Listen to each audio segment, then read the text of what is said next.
मध्य प्रदेश में अब रक्षाबंधन के पहले पूरे प्रदेश में मुख्यमंत्री सुगम परिवहन सेवा के तहत बसों को संचालन शुरू होने वालों है। सरकार को प्रयास है कि रक्षाबंधन पे बहनों को राज्य परिवहन की बसों में सफर की सुविधा मिले। मध्य प्रदेश के मुख्यमंत्री डॉक्टर मोहन यादव ने विशेष तौर पे जानकारी साझा करी है। ये सही है कि गरीबों का परिवहन, राज्य परिवहन बड़ा महत्वपूर्ण रोल अदा करता है और ऐसे में ये परिवहन के बंद करने की शुरुआत भी कांग्रेस शासनकाल में हुई थी और उसकी दरकार है। जब आज सड़कें अच्छी बन गई और गांव के अंदर बिजली, पानी, सड़क सारी प्रबंधन हो गए तो आवागमन के साधनों के लिए बसों का इंतजाम करना ये हम सबकी जवाबदारी है। हमारी सरकार के गठन के समय हमने मुख्यमंत्री सुगम परिवहन सेवा की जो घोषणा की थी, अब धीरे धीरे करके हम उसकी तरफ बढ़ रहे हैं और इस साल का रक्षाबंधन बहनें अपनी बसों से जाएगी, ये प्रयास कर रहे हैं।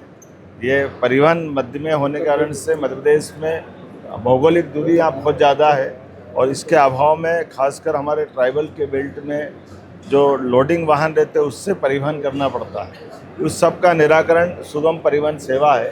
हम उम्मीद करेंगे इस सेवा के माध्यम से राज्य के अंतर्वर्ती क्षेत्रों में भी और बाकी राज्यों के साथ भी इसका संबंध जोड़ते हुए परिवहन का एक बहुत अच्छा तंत्र सड़क परिवहन में यात्री परिवहन सेवा के रूप में आएगा। मुख्यमंत्री ने कही है कि सुगम परिवहन सेवा शुरू होने के बाद ग्रामीण क्षेत्रों में आवागमन सुरक्षित भी हुई है और सुविधाजनक भी हुई है। दरअसल प्रदेश में जुलाई से मुख्यमंत्री सुगम परिवहन सेवा शुरू होने वाली है। शुरुआत में इंदौर से ई सर्विस की शुरुआत हुई है, जिसमें 300 बसें चलाई हैं। 3 कैटेगरी में बसों को संचालन हुई है।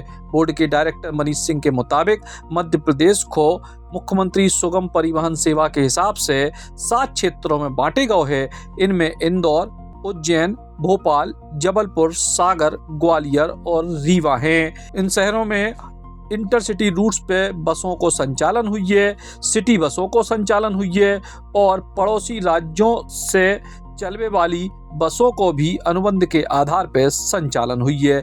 फिलहाल शुरुआत इंदौर से है और ई के बाद रक्षाबंधन तक पूरे प्रदेश में इन बसों को संचालन करेजे है। हालांकि सरकार को कहबो है कि 7 क्षेत्रों के कुल सभी श्रेणी के 1164 मार्गों को चिन्हित करेगा है, जिसमें कुल बसें 5206 हुई हैं। बसों को जो संचालन मोटरयान अधिनियम 1988 के सुसंगत प्रावधानों के तहत हुई है, लेकिन इनमें वर्तमान में संचालित निजी बसों की परमिट पे कोई प्रभाव नहीं आए। वे पूर्व व्यवस्था के अनुसार संचालित होते रहे। मध्य प्रदेश में शासकीय बसों के परिवहन की सेवा दिग्विजय सिंह के कार्यकाल में बंद कर दी गई थी और अब मुख्यमंत्री मोहन यादव इसको शुरू करके प्रदेश में एक बड़ी लकीर खींचने की कोशिश में हैं।